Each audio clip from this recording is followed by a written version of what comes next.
to my studio. My name's Andy Long. I'm a fiddle player and a teacher. I teach students and professionals alike, and today we are going to be talking about playing at the heel. Now, as a general rule, most students don't like playing at the heel. There's a simple reason why.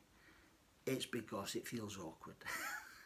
But unfortunately for us as string players, we need to get comfortable with the heel because that's where most of the bow strokes and bow techniques are executed. So the number one rule is that all the fingers have to be curly. There's no way around that. They have to be curly, including the thumb.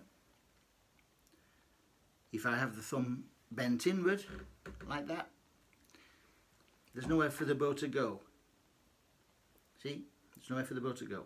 If my thumb is curled, I can use the fingers as shock absorbers, like a set of springs, and I can move any which way.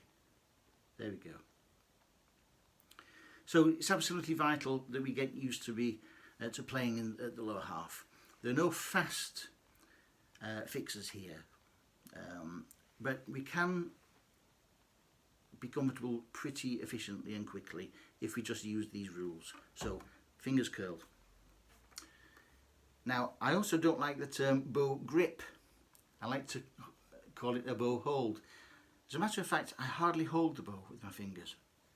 Look, my fingers even coming off. Well, don't try this at home. All my fingers are off except the thumb and the little finger. I hardly hold the bow. So that when I put the bow on the string and release, there's a clean, clear articulation. If I hear any grit in the sound, that usually means I'm pressing. So I put the bow on the string and quickly release. It should sound like a bell. And I could even practice that on an up bow. Here. So I address the string, I don't press. I use the bow's weight. And I just release. That's worth practicing a lot. Now, when we change bow, I see a lot of my students shy away from it. They don't want to make that clicky sound. So what they do, they hold off. And actually you're still drawing attention to the bow change. And so you hear the change. What I try and do is keep the bow moving at the same speed. Again, very light bow hold. And I just turn the bow around.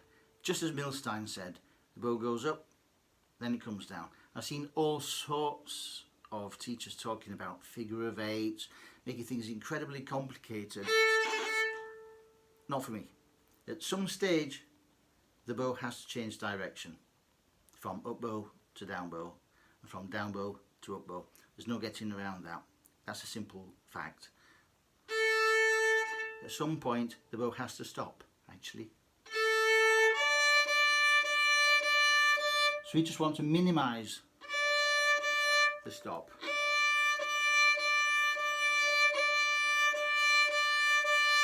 Same at the point. I keep the bow travelling at the same speed. And I'm not pressing, I'm not digging in with my first finger, otherwise you'd hear. Nice and light. Let the bow do its work.